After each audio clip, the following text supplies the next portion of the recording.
I would now like to request Ashwin Malik sir to please come up to the dais to announce the names of the panelists and moderator for the panel discussion.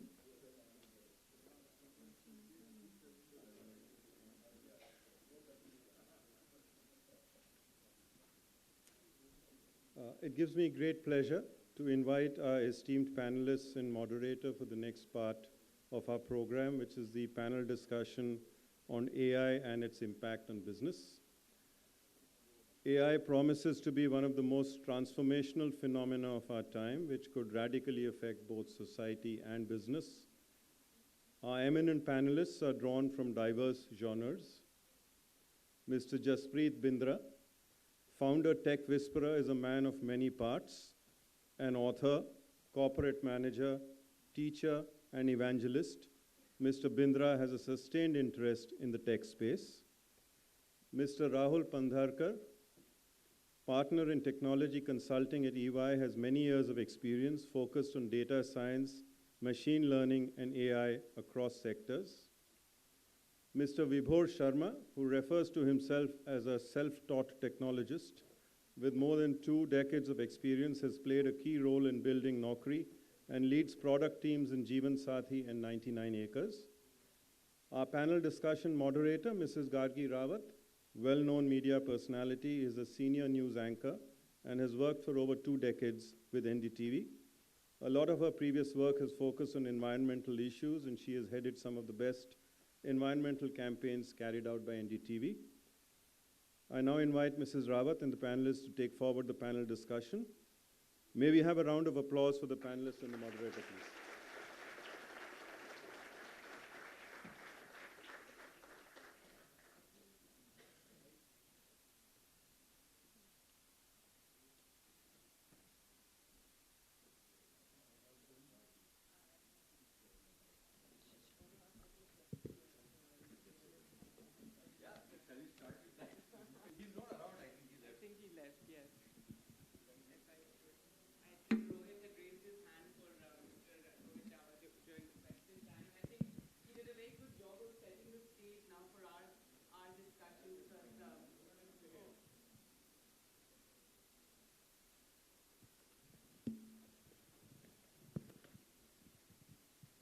All right, I hope you can hear me now. Yes, so I was just saying that I think Mr. Rohit Java did a good job of, setting the stage for this discussion. Clearly, a big worry is about jobs, what it means for the future of these young people here. And while FMS obviously did a great job of setting up Mr. Rohit Java on his journey of achievement, etc., the worry now is with AI and what's to come, are we really preparing our students for the future? So given that, Rohit, I'd like to start with you because, you said something very mind-blowing in something I saw online, that all the sort of development and, technological advancements till now, in the next 20 years, it's going to be, leaps and bounds ahead of that. Everything till now and what's going to happen in the next 20 years is going to be so much more that we can't even imagine. Yeah, so I think you are probably referring to the TEDx talk where I said that imagine. And it's already been 4 years since then. Yeah, but imagine if there was an app for everything which you could install through like something like GenAI and Neuralink, all things combined, where you could just install like a calculus app in your brain, right? Or play guitar like Jimi Hendrix, right? Then would you go to a Jimi Hendrix concert to listen to him play guitar if it's available or could be generated synthetically as well? Or maybe the AI can clone his guitar playing skills or can make you play guitar like him also or generate synthetic music like that and so on. Then the whole humanness or the extraordinary humanness that comes from playing on the boundaries of human limitations. See, why do we listen to Jimi Hendrix is because no one can play guitar like him. Or Michael Schumacher because nobody can race the car like him, or a Sachin Tendulkar because nobody can play cricket like him. But if AI sort of transcends these human limitations and boundaries, everybody can do that, right? And then even if you can do that, would you even want to do that? Because imagine downloading all the Netflix movies through Neuralink in your brain and you know all the scripts, would you enjoy on a Saturday evening watching a nice Netflix movie either? right? So it's going to blur the boundaries of what we enjoy, what we consider as a skill, consider as the human limit and transcending that limit. So coming back to then, are we training people around that? I think it's very hard to even be prepared for something like this because it's going to be like a non-linear event. But what one could do is just then embrace it rather than be afraid of it. And like Rohit was saying at the end of his talk and Q&A, that then become the next prompt engineer, become the sarathi of the horse rather than getting controlled by it. So you better control it than the technology controlling you. All right, and being a news anchor, and I'd like to thank FMS for having me here. Thank you all for having me, and it's lovely to address young people. But being a news anchor for the last 20 years, I already know they're AI-generated news anchors, so I don't know if my job is safe for the future. But Jaspreet, if you could talk about what can be done now. I don't know if currently FMS or if our colleges and school are preparing the young people for what's to come, but there clearly needs to be some sort of rethinking and recalibrating how we're teaching our young people, and I think a lot of reskilling might be needed for some of the young people here. Thanks, Gargi, and thanks, it's great to be here. I think a lot of what we are talking about is what is it to be human in the age of AI? And the jobs part and the whole education part and the work part is one subset of that in a sense. There was a very interesting tweet by a guy called Kent Beck, who's a legendary software engineer. And he tweeted saying that, this was April last year, and he tweeted saying that so far I've been reluctant to try ChatGPT. Today I overcame my reluctance and tried it. Now I know why I was reluctant. 90% of my skills are down to $0, the value of 90% of my skills. But the value of the rest 10% has gone up 1000x. I need to recalibrate. And all of us actually need to recalibrate. Two things, I would say there are many, but two things I would say in response to how this recalibration from say an educational context. And for management students. For students, including management students. First of all, what GenAI specifically will do is actually could be very amazing. It will democratize software programming. GenAI is not just a technology, it's a fundamental shift in how humans and machines interact. So far, we had to learn a machine's language to make it do your job. Now, a machine learns our language. And so, prompt engineering is nothing but programming using English or any other natural language. And that's going to democratize, and it's a massive, massive opportunity for everyone. And therefore, every MBA student, in many ways, will have to go back and learn how to ask the right questions. That's what prompt engineering is. And to use language well, which we have forgotten. That's one. And the second quick thing is, all the, there were questions around the ill effects, the possible dark side of AI, deep fakes, bias, privacy, etc.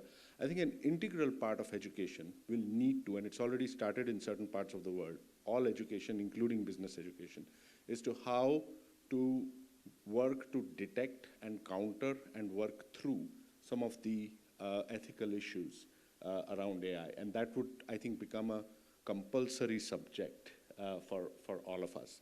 Many more things I can say. I'll stop at these two. All right, yes, there are a lot of fears, and being a child of the 90s, of course, I worry about the machines taking over. I think I've seen too many movies on that front, but right now the point is to embrace it. And Vibhore, as somebody who has recalibrated, and if you could, what is your advice to young management students right now? Oh, I think I'll take a very basic example, right? I mean, we see so many people driving cars, doing Uber and Ola out there, right? Knowing how to drive a car is different from being a good driver. So I think fundamentally, no matter what skill you have, if you're not able to apply it in a context, you're obsolete already. So in the age of AI, I think fundamentally the most important thing to do is to learn to work together, right? Because we've gotten so used to, especially post-COVID, working in silos, that collaboration is out of the window. Working together, having soft skills which understand camaraderie, collaboration, lateral thinking, right? Because application of context. I mean, it's a polarizing example, but if you look at Instagram influencers, I mean, they know how to use tech well. YouTube influencers, I mean, YouTube has been around for so long, so has been Instagram, but people figured out how to make a living using a platform which was just mindless content consumption. So people have to reimagine and look at the tools out there and see how they can serve them well, to earn better, to do better, and so on. No, absolutely. Again, just a little anecdote from the past when Twitter first started, and of course Twitter is no longer Twitter, it's X, but I remember speaking to a congressperson, this was pre-2014, saying, you guys are not understanding this. You don't understand the influence this is having. And this person from the, and how the BJP has, totally dominated it by leaps and bounds.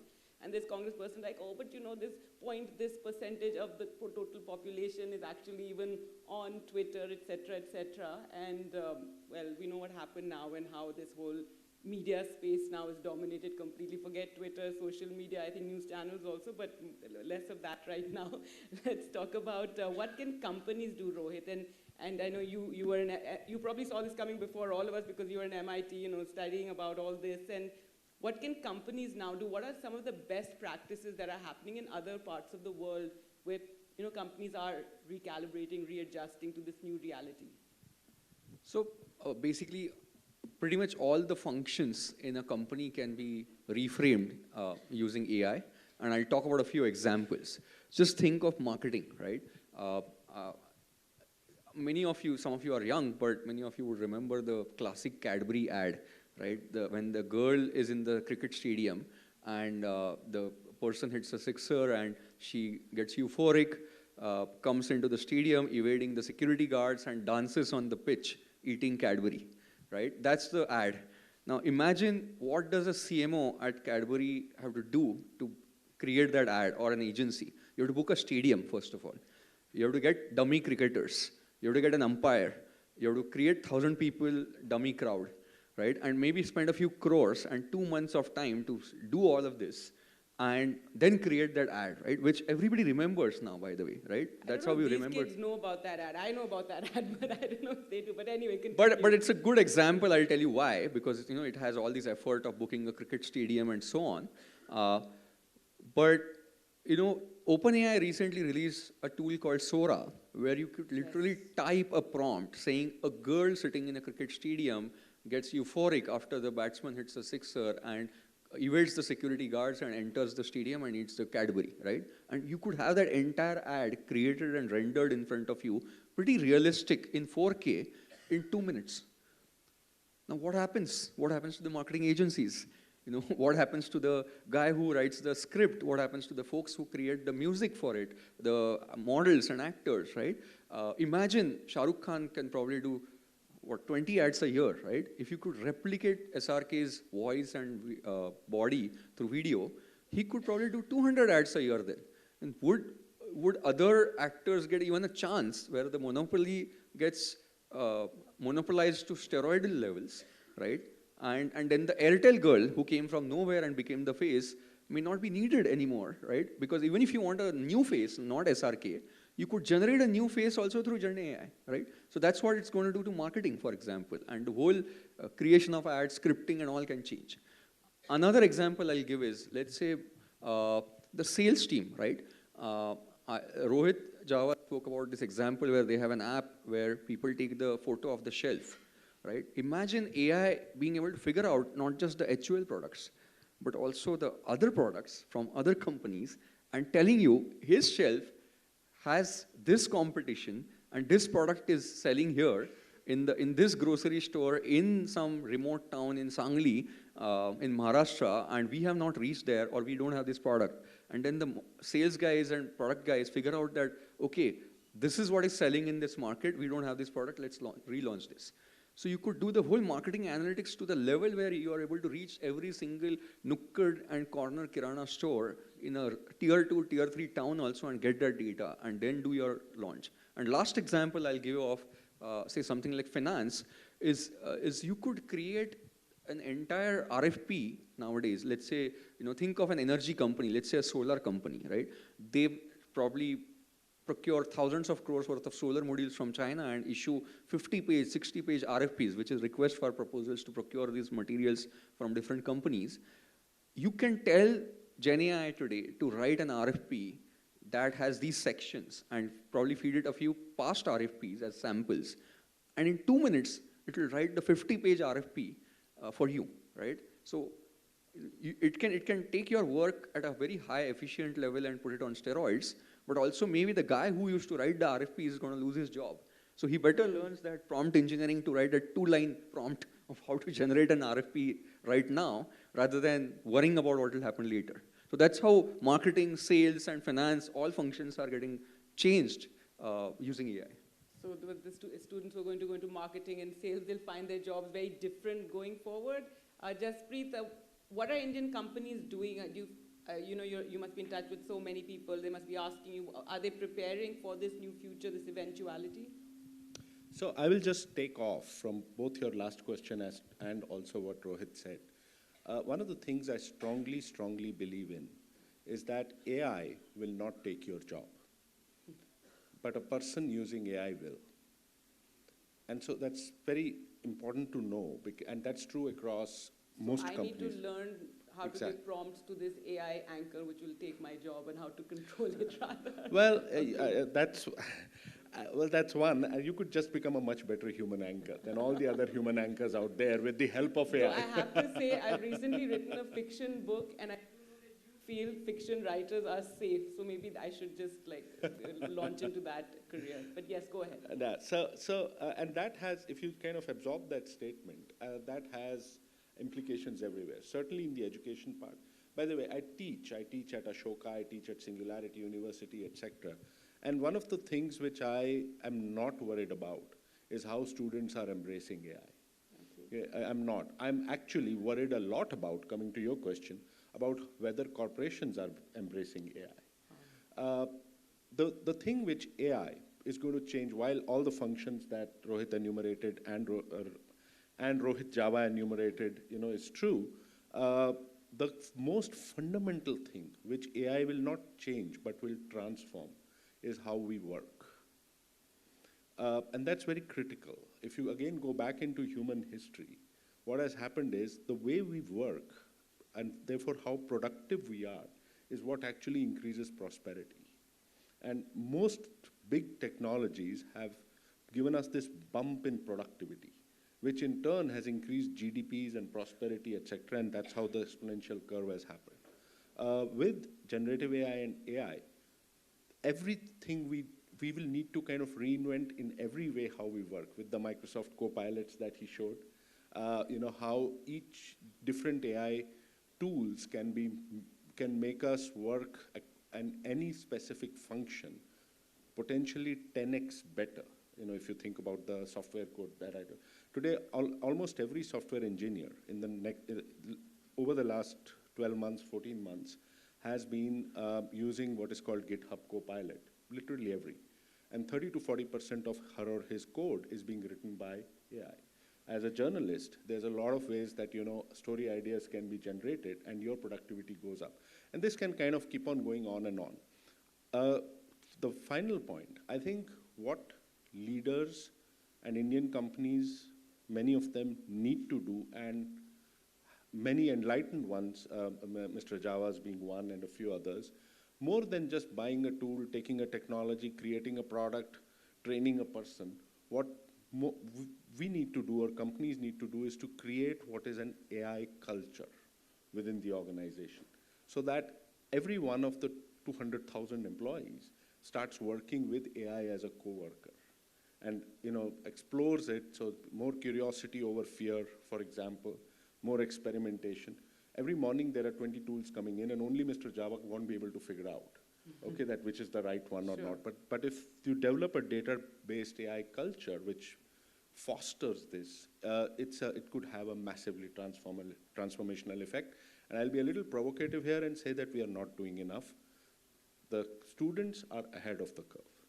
Okay, well, good to know the students at least are, adapting for this. And you're absolutely right. I think when I started, and since it's become quite a byword, AI and ChatGPT, etc., and ever since I started reading about it, I really felt, are we already behind the curve? Because it seems the advancements are going to be exponential. And Vibhore, I want you to talk about, is India in any sort of advantageous position? Can we we have a very young population, is there any way we can kind of, is there any advantage that we can move in on right now in terms of what's coming in the future? We're tremendous users of technology. I mean, and there's ample room for applying that technology. If you look at the mobile phone as an example, and I'll go back to the driving example for a wee bit. Sure. Automobiles have evolved tremendously. We've got automatic cars on the road. Do you see people driving better than ever? So the point being that, if you don't use the tech well, it's not going to do what it's supposed to do for you, and therefore you will be redundant and obsolete. If you are a marketing person who's using AI, but you've got a brilliant, to Rohit's point, right? You've got a brilliant script out and so on and so forth, but what it'll do is it'll make the average go up, if you know what I mean, right? So everybody will produce better than current average down the line. So the baseline will move up. That doesn't mean things change dramatically, right? Because right now also you have to do better than the baseline to stand out in the crowd and so on and so forth, right? Coming back to India, when mobile phones came, there were a whole lot of questions about vernacular, access, costs, all things equal.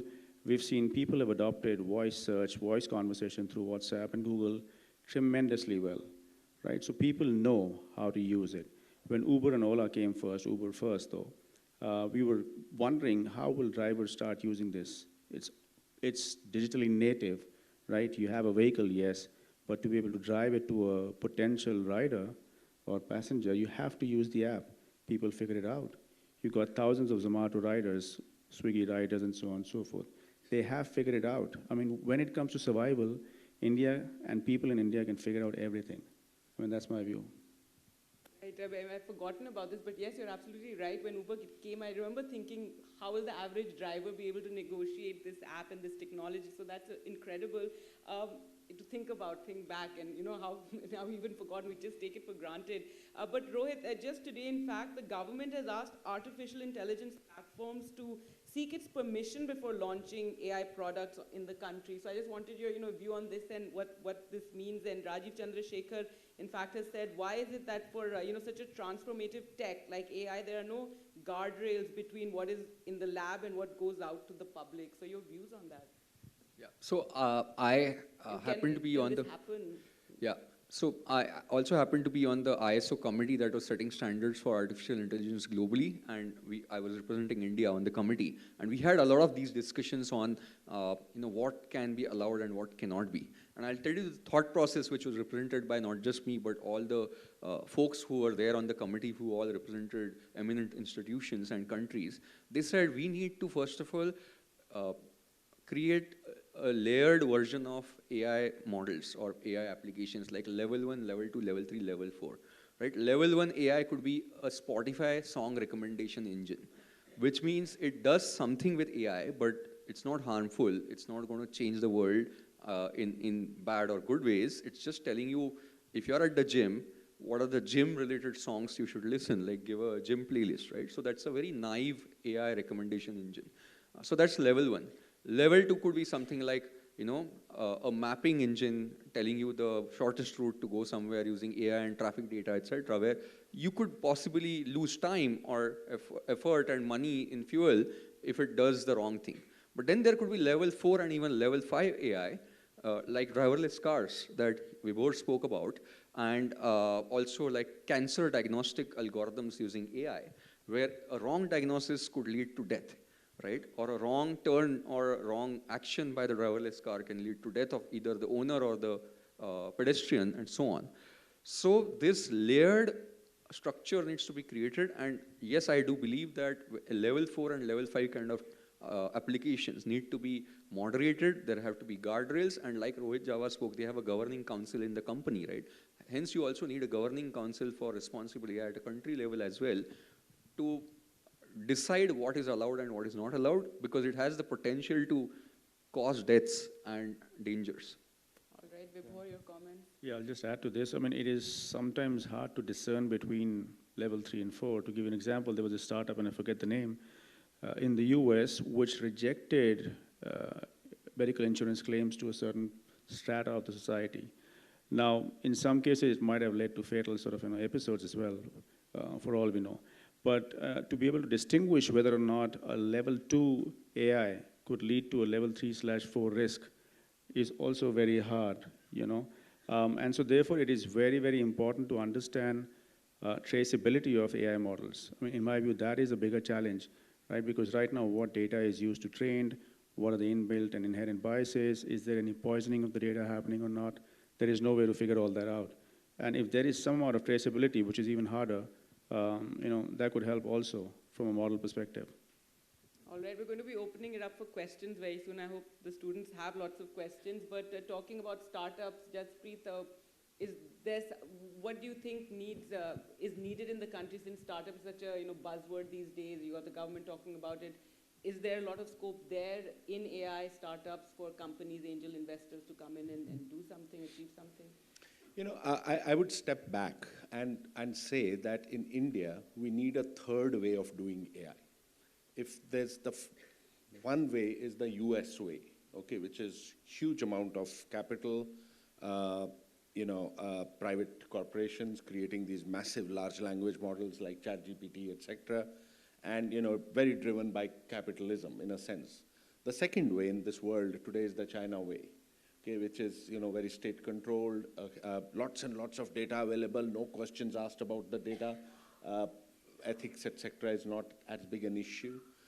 Sometimes what happens in India, and directly will lead to the startups bit, is that we try and follow either of the two, and therefore we are kind of in that race, which we are not going to win if it's either of those two ways. Mr. Java spoke about the massive digital transformation of India. And that digital transformation with UPI Aadhaar, which is digital public goods led to arguably this massive startup boom in the country, because the layers were created. And then, startups were created on top of this. I think we have an option now to go to the next level, to actually create and embed generative AI as a part of the India stack, and serve India-based contextual ChatGPT-ish kind of models to Indian consumers. And sometimes I have a name for it. I call it Jan AI, which is Janta AI, Gen AI, Jan AI. But basically, if we so what I'm trying to say is that we need to kind of get another of these waves going and serve AI, Gen AI as a digital public good, much like we've done with UPI and Aadhaar. And we will see two things. One, the next level of startup boom. Today we are, in a sense, a little bit trailing on that. But more importantly, what we would see is that the true startups, which is actually every single person in India can be a creator, because creative, generative, and other AI would be served on tap, the way UPI Aadhaar is. To conclude, at this point of time, there is startup action happening, but I think where the value is, where creating chips or creating large language models, we are still very much behind the curve. Where we can take a march on the world is at the higher end of the stack, creating hundreds of applications. But for that, we need to do it a third way and learn from the way we did digital and do AI the same way. All right, Vibhore, your comments on this? Yeah, I've been looking at startups for the last 5+ years in the deep tech ecosystem rather. And I think there are 2 or 3 fundamental changes that are needed. One is, from an academia perspective, a lot of students who are doing PhD need to look at entrepreneurship as a viable trajectory for themselves, as opposed to just writing a thesis and research and papers. And which brings about a need for a solid grant system for innovation, right? What differs in Europe and North America is the fact that you can get a lot of grants, and venture capital in India comes in only when there's commercialization in sight, or there's a lot of action happening in the West. So if a government ecosystem, and the government is doing a lot in space, in chips, manufacturing, and the likes, and even quantum computing, things could change dramatically, and I'm working with very interesting startups, and there's a lot of people who are passionate about specific areas, like brain-computer interfaces, computer vision for understanding functional MRIs, autonomous robots, and things like those. I mean, so a lot of work is getting done for sure. All right. And what can company boards do right now? Like Jaspreet, you said that they're not, changing enough. But Rohit, your comments on that? I mean, you were in MIT, worked here in India. So What are we at companies EY doing? also hold workshops for the boards, actually specifically on GenAI for boards, and we have been privy to some of these conversations. And what we see happening is the board members have actually started learning GenAI. Literally, like they may be senior in age and they may be a chartered accountant or a lawyer, but everyone wants to learn GenAI, what it is, first of all. So awareness and education. Second is understanding how it can create impact and knowing the use cases. So identifying the use cases at a board level, right? Third thing is responsible AI, which is having those governance committees in the board. So we used to have like IT committees at the board, right? Soon we are going to start having AI governance committees also at the board, which sanctions every AI use case to figure out if the company is using AI and data appropriately or not. And finally, skilling their people in the org. So that everyone, right from the junior most analyst newly joining out of grad school in the company, all the way to the board and CEO are educated on AI and skilled on AI is what is the board agenda right now. All right. Well, any questions? I'd like to open it up now. And yes, sir, go ahead.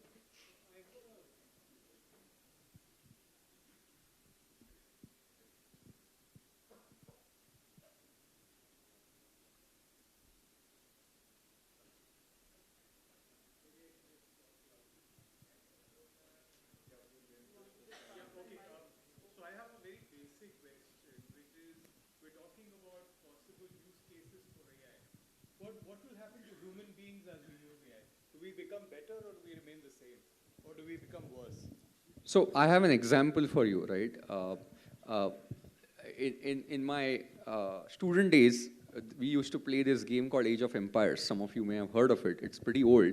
But there were times when over the summer break, I would play that game for 7 hours, 6 hours straight with my friends, right? It's about empire building and all. So I'll give an analogy. So I did it for like a few years, over a few months. And then one fine day, one friend of mine gave me the cheat codes to that game. Okay, where you just enter a cheat code and you get like a lot of resources to build an empire and you just kill everyone and like win over. Right? I used those cheat codes for a day, and next day onwards I stopped playing that game, right? So it made me the best player around for that game because I had the cheat codes, and then my interest in playing the game was lost because there was no skill required further. So this GenAI could also play that role. I'm just being provocative here to give us the cheat codes for everything, right? Like the moment you see that it's doable, anybody can do it, and at the same level, the interest can go away. But yes, will it make us better? Sure, like the RFP could be written in 2 minutes instead of a 50-page RFP could be written in 2 minutes instead of taking a week to write it, right? But whether we will enjoy it or not is the question. So, amongst the other foolish things that I have done in life, I've spent my last 2 years doing my late master's degree in Cambridge, exploring exactly what you just said. And I keep on coming back to this phrase of being human in the age of AI, and that's what you're asking. A couple of things which I would just like to say there, that while, Mr. Java also talked about AGI, Artificial General Intelligence, where maybe AI will become more intelligent than human beings, maybe. While that would happen, sir, what would not happen are two uniquely human things which for the foreseeable future would remain human. Emotion is one. It's very difficult to program emotion. Even if we are able to do that, the next one, consciousness, is even more difficult, if not impossible. And so, there will be certain massive human characteristics which will remain with us. And in every technology, frankly, we have feared that some of it will go away and that the technology is dangerous, but it really hasn't happened that way. We've kind of, muddled through. There's a very, very interesting perspective which Yuval Noah Harari gives, which is that how perhaps the next evolution of the human species would be an AI plus human being hybrid. And what Elon Musk, etc. is doing. So all bets are off. Let's see where that goes, but I don't think human beings are going to go away anywhere. Are there students now? Any questions? Yes, this young man here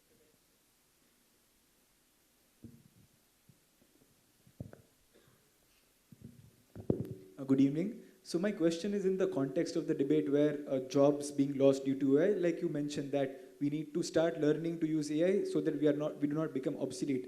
But there are surveys which say that nearly 40 to 80% of the workforce needs to be reskilled and upskilled in the next 3 to 5 years, or they face the danger of going extinct. Now, can we achieve this level of reskilling and upskilling at such a massive and rapid pace? That is my one part. The second question is that you mentioned newer jobs like prompt engineer or something like an AI ethics specialist. Do we have the ecosystem in place to create such professionals, especially in the country like ours where we have 25% gross enrollment at higher education? So is it realistic? It is hard. It's not easy for sure. And the challenge with this is that most of it's going to be reactive, right? Because this is novel. This has not hit the road yet, right? The repercussions, the outcomes, the challenges will be surfacing later than sooner, so to speak, right? What can happen for sure is, like I said, there are different baselines that are going to emerge, and there will be layers to every job. For example, if you look at a creative role, right, there are pieces of it which are mechanical, right? I don't know when was the last time you guys got a passport-size photograph clicked, but when I was looking at Adobe Photoshop in a passport-size photo clicking center, I am marveling at the speed at which those people play with layers in Photoshop, right? And Photoshop is a very complex software. It is an extremely complex software. And some of the folks who are operating it, they are not very well versed on the software paradigm, so to speak, but they figured it out, right? The point I'm making is that it is going to be evolutionary, it is going to be reactive. Academia, government, corporates, individuals, they have to constantly be on their toes and sort of, work towards it. I mean, there is no silver bullet or a boilerplate right now which could work as a framework for doing this.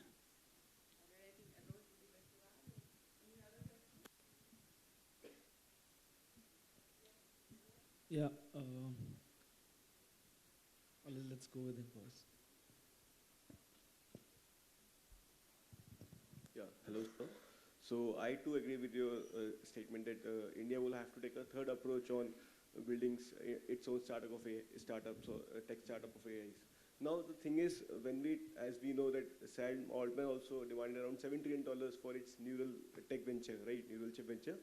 So when we talk of AI, the computation power is so high that we need a lot of graphic cards to do even the basic computing. And even if we have to support that venture, even in the nascent stage, we are not even sure that it would succeed. And even though we will have to spend crores of rupees on it. And that happens even after spending that, we are not sure that it would succeed. So how, and as you know, all past startups, most have been funded by the foreign investors in India as well.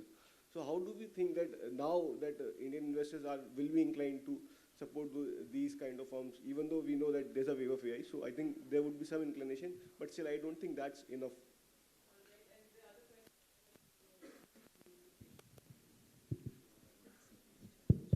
Yeah, so my question is primarily on educating people to use AI, as we were discussing recently, but more on from a perspective of how we can facilitate that. So for example, Singapore Parliament was having this discussion for for all the citizens aged 40 and above.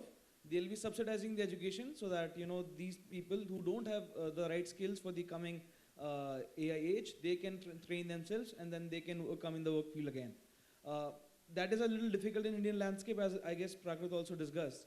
So now, how can we facilitate another, like the India way, how can we facilitate that so that people can get educated how to use AI in the right manner, and then we can contribute to the economy. I'll take a quick stab at both and hand over. Three things are needed to build great AI models. Data, compute, and talent. In my view, compute is not the bigger problem. Data is the biggest problem. Compute today is extremely expensive. 7 trillions are, possibly very, very, very high, but billions of dollars. But frankly, in a year from now, the cost of chips, etc., would go down by almost half. because there are competitors coming in. Small, rather than large language models, small language models are being built.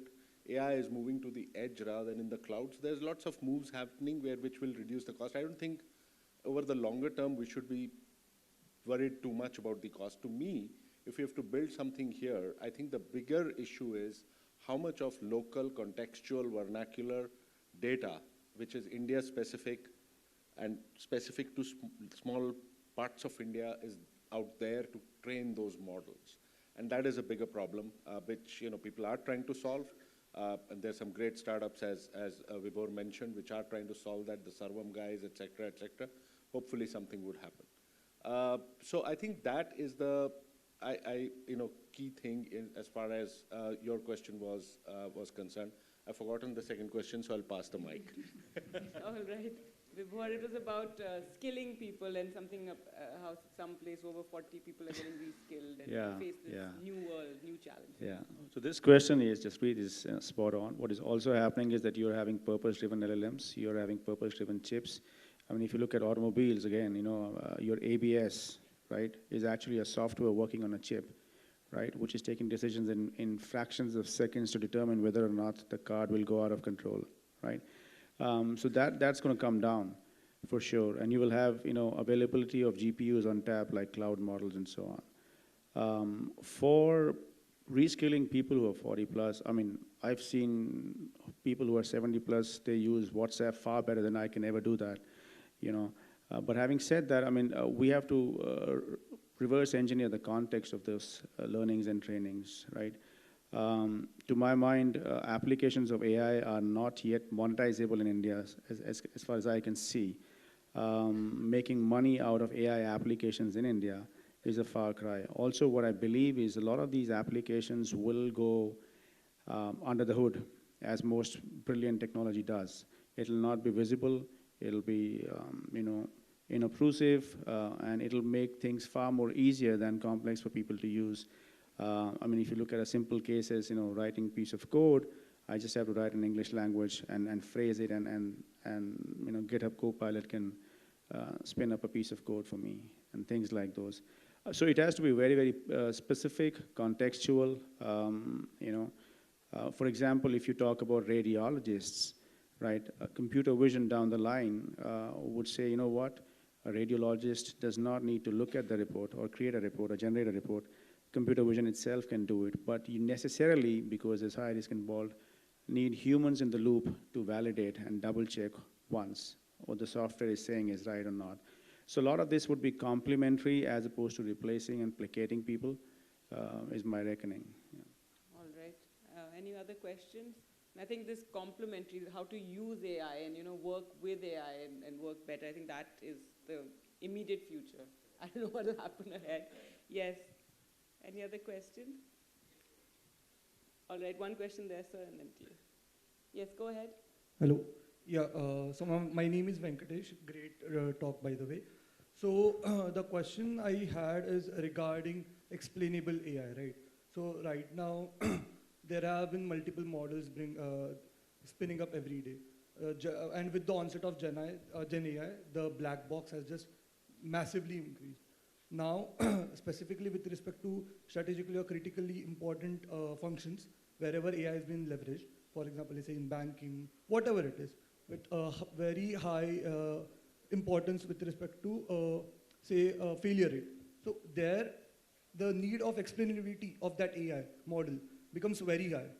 But how do we go ahead with this? So right now, should the focus be only on developing new models, or is it the right time to also start thinking about how that model would be more explainable? It is very hard. I mean, like I said earlier on, traceability of the models is something which is of consequence. There are some MLOps startups which are trying to attempt that. AutoML was a step in that direction where automated machine learning does feature engineering, trains the data, looks at the inferences drawn, and tries to make a traceable map of it. It's not a simple problem to solve, but there are startups attempting that for sure. Sorry.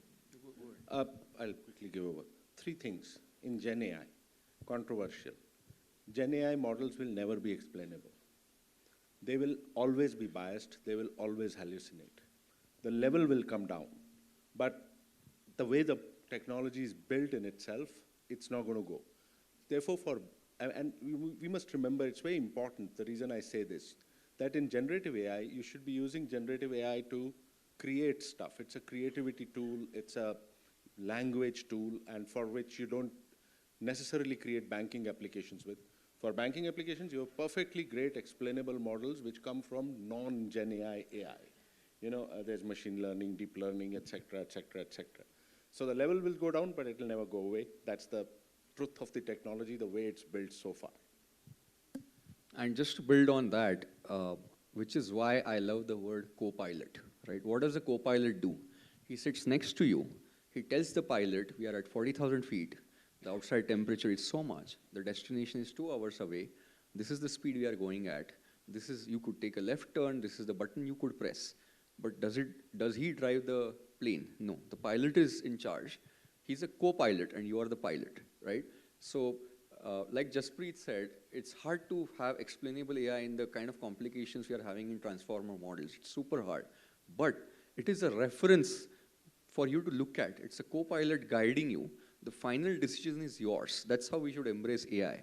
And in companies, oftentimes as consultants, people ask us, there's so much resistance in using AI, people fearing their role will get diminished, their role will go away and so on. How do we convince people that they should use AI? And I often give this example. I say, look, this is like a stethoscope to the doctor. The stethoscope helps the doctor to diagnose, but the diagnosis is that of the doctor. And also, will you go to a doctor who does not use a stethoscope? You want to go to a doctor who uses a stethoscope, right? So it's the same for corporates and employees as well. Use this as a co-pilot. And while Microsoft has almost sort of owned and patented the word co-pilots now, but that's the right way to describe Gen AI. You know, actually, I have a divergent view there because what happens is mutation by usage. So a lot of people will try to attempt modifying and attempting to change that and use it as it is, for sure. So we don't know how that will go because when you look at a simple thing as filters in photographs, you know, cropping and so on and so forth, morphing, deepfakes, I mean, these are realities. I mean, the original intent was not to make the software for these kind of applications and use cases, right? All right. Yes, sir. Go ahead. So thank you. This has been a great discussion, displaying great intelligence. I doubt whether AI could have done something like this, and I say this for the compare and everybody else. Also students. I mean, I wish they could listen like this in class. You know, our brains, ever since Homo sapiens came to be, we can work in I mode and AI mode. When we do things mechanically, and most of us from school, class 1, because you have to learn by rote, and then Friday test, which is memorization, and then CAT exam and speed. So you're killing creativity. We're working in AI mode, yes? You know, when we were planning out this discussion, if I may be allowed to say so, I was still dean then, and we were planning out a topic, and we looked at various topics. And last year, we had a very informed discussion, but our students didn't seem to be much interested on it. It was national GDP. And I think Raji and Ashwini ji has suggested, what about AI? And we said, yes, bang on. I think that was an intelligent choice we made. I want to ask you this question, though, about, I think traditional education will become more important as AI goes. It's complementary. To prompt a question, you know, AI, you have to know more than AI. Asking an intelligent question is deeply hard. Once Newton had asked, why do apples fall? The answer was straightforward, some force must be attracting it. And Newton's first law of motion is nothing moves unless attracted by another force. So you clip an apple, it falls. Everybody had seen apples falling. He asked, why do apples fall? And then the answer followed. So to ask a question, you know, CBSE at the moment is thinking of having open book exams. Yes. It's harder because if you've not read the book, and AI is like data and patterns and so forth, but if you can't use your creativity, neither will you be able to interpret the data. If there are biases, you won't know. And there's something much deeper. At the company level, success is relative, it's not absolute. Yes, India lost out to the British textiles because their productivity went up, ours didn't go down. So we were deindustrialized, yes.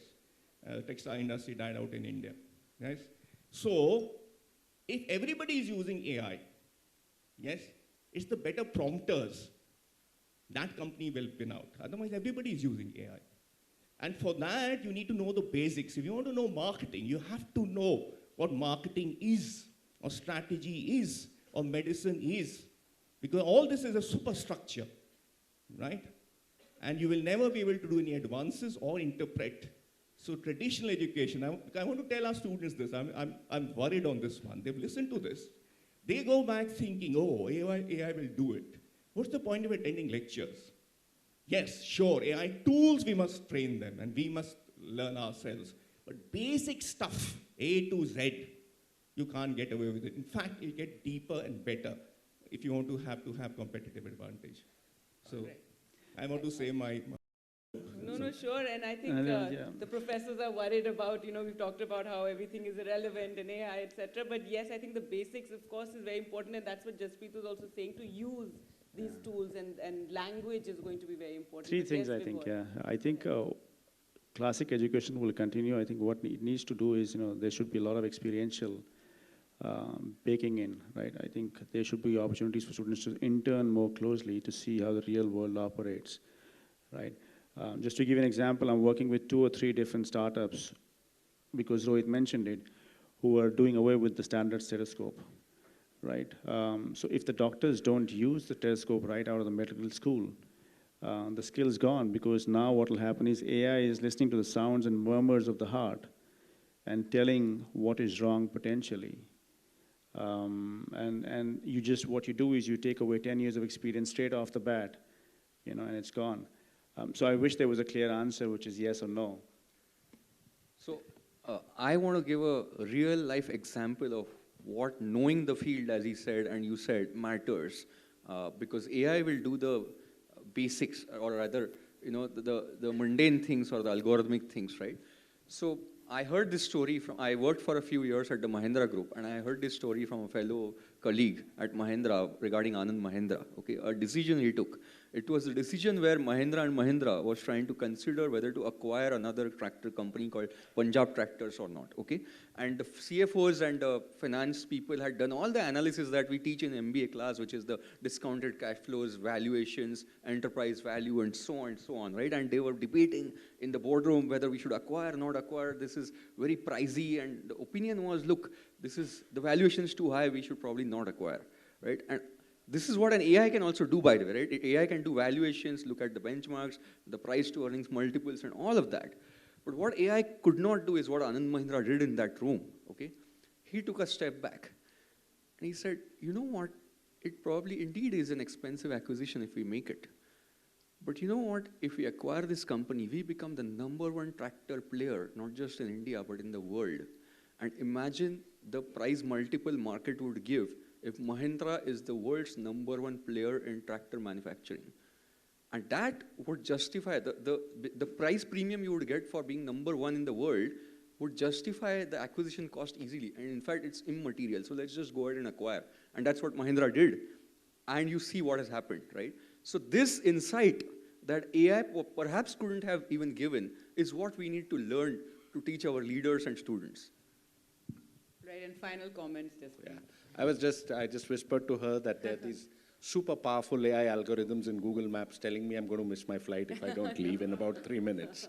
By the way, it's the most amazing example of how AI is used to change our life. Sir, you said something which I've been in a futile manner trying to say for many months now.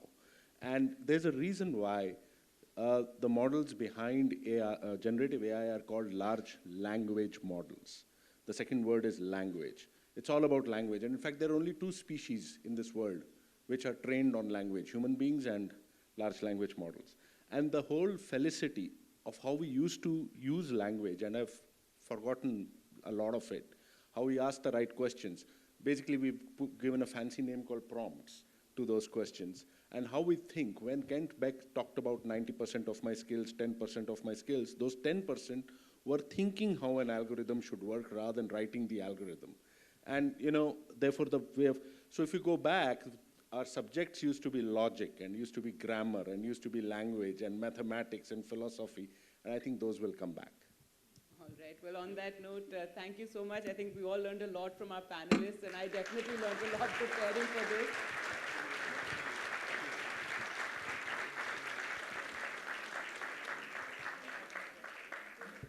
Thank you to all the panelists and the moderator for such an engaging discussion.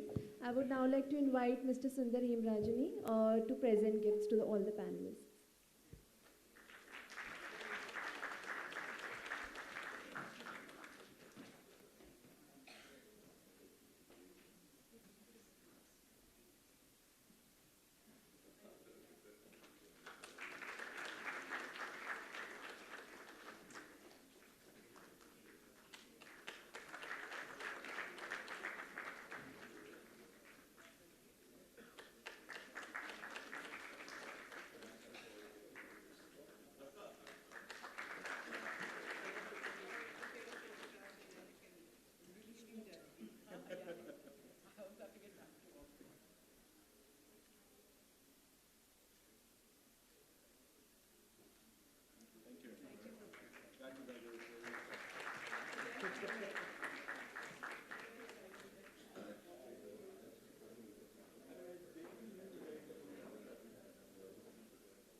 Moving on, an important part of the Founders' Day is the Think Debate, an inter-business school debate organized by the FMS Forum, with participation from some of the top B schools in India. The Think Debate this year was hosted on 25th February, and it was judged by Professor Amit Bardhan, Mr. Alok Barara, and Mrs. Swapnil Srivastava. The first place was jointly shared by Khushi Sahani and Tulsi Mahanto from IIM Indore and Garima Malik and Ridhima Srivastava from FMS Delhi. The second position was won by Chabatula Manoj Sampath and Atharva Bhajne from IIFT Delhi. I would like to invite the Think Debate winners present here on stage, please.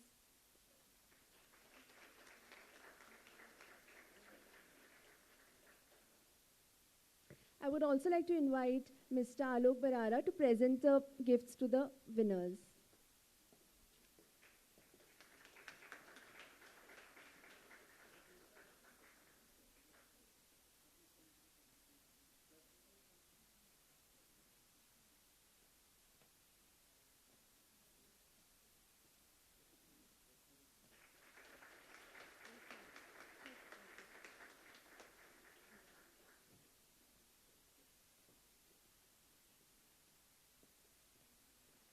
Would you like to say a few words to the crowd about the Think Debate? If you would like to say a few words. No, I don't want to say too much. We want to be done with this. I just wanted to say I was happy to be the jury. I thought the arguments were very original. I thought they were well structured. I thought they were backed by data. They were clear, had good presentation slides, and delivered very well for most of the teams. That's all I have to say. Thanks. I request the winners to share a few insights about their experience.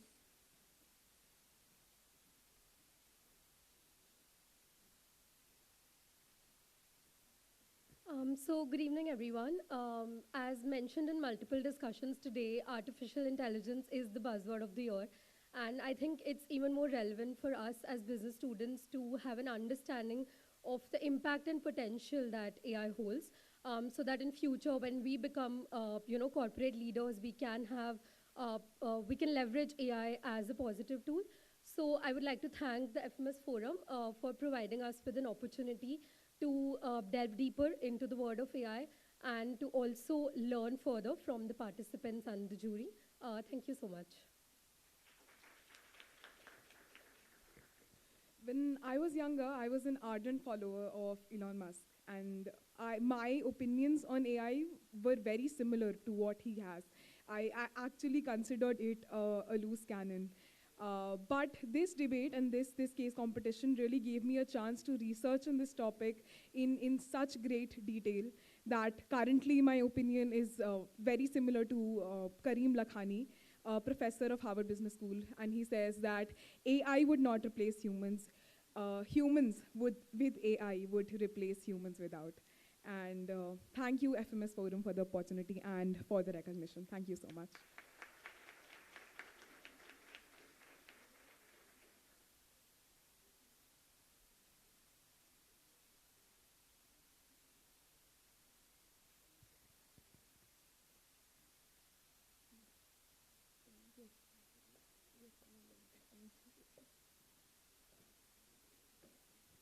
Finally, on behalf of the student body of the Faculty of Management Studies, our sincere thanks to the FMS Forum for giving us all the opportunity to be a part of such an engaging and insightful event. The experience has greatly helped us all in broadening our perspectives and enrich our understanding of the business world, especially with respect to AI. Now I would like to invite Mr. Viren Kaushik to deliver the vote of thanks for the ceremony.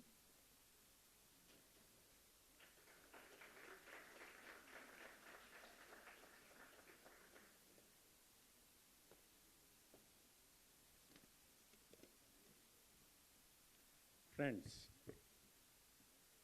on behalf of the FMS Forum, it gives me immense pleasure to thank all those who made this event, celebration of the Founders' Day, a success. I would like to thank the keynote speaker, Mr. Rohit Java, who could spare time from his busy schedule and be with us and give us a perspective of how AI is affecting businesses in general and his business in particular. Our thanks go to the eminent panelists, Mr. Jaspreet Bindra, Mr. Rohit Pandharkar, and Mr. Vibhore Sharma, whose participation gave immense width to the deliberations. My thanks go to the moderator, Gargi Rawat, who conducted the discussion so professionally, and I'm sure she must have prepared quite a lot for being the moderator. Holding an event like this, a part of our annual function, annual Founders' Day, is to hold an inter-school business debate. I thank Professor Amit Bardhan, Mr. Alok Brara, and Ms. Swapnil Srivastava for evaluating the teams. In fact, each member of the jury had such clear-cut ideas about the teams that it took quite a bit of deliberation amongst themselves to decide on the ranking of the winners. I thank all the teams which had sent in their participation, and more specifically, the 5 debating teams from IIM Indore, FMS, IIFT, XLRI, and IMT. Now, holding an event of this scale is quite difficult without the support of sponsoring organizations. I immensely thank the title sponsor, Messrs. HDFC Ergo, the co-sponsor, Sterlite Technologies, session sponsor, Apollo Tires, and QA sponsor, Radio Mirchi and Ghana.com. I also thank the management of PhD Chamber for making this venue available for holding our Founders' Day. I would also express our thanks to the FMS Dean and faculty who collaborate very actively with the forum in achievement of its objectives. The FMS students body, MSA, and the volunteers contributed a lot towards holding these celebrations, and my thanks to them.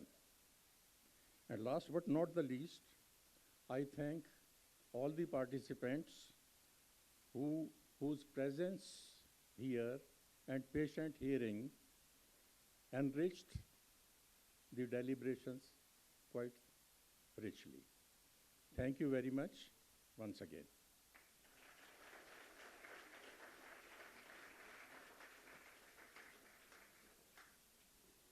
Thank you, sir.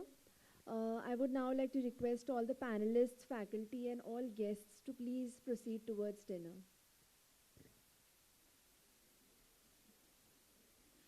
I request all the students to please stay back for 5 minutes and then we can proceed.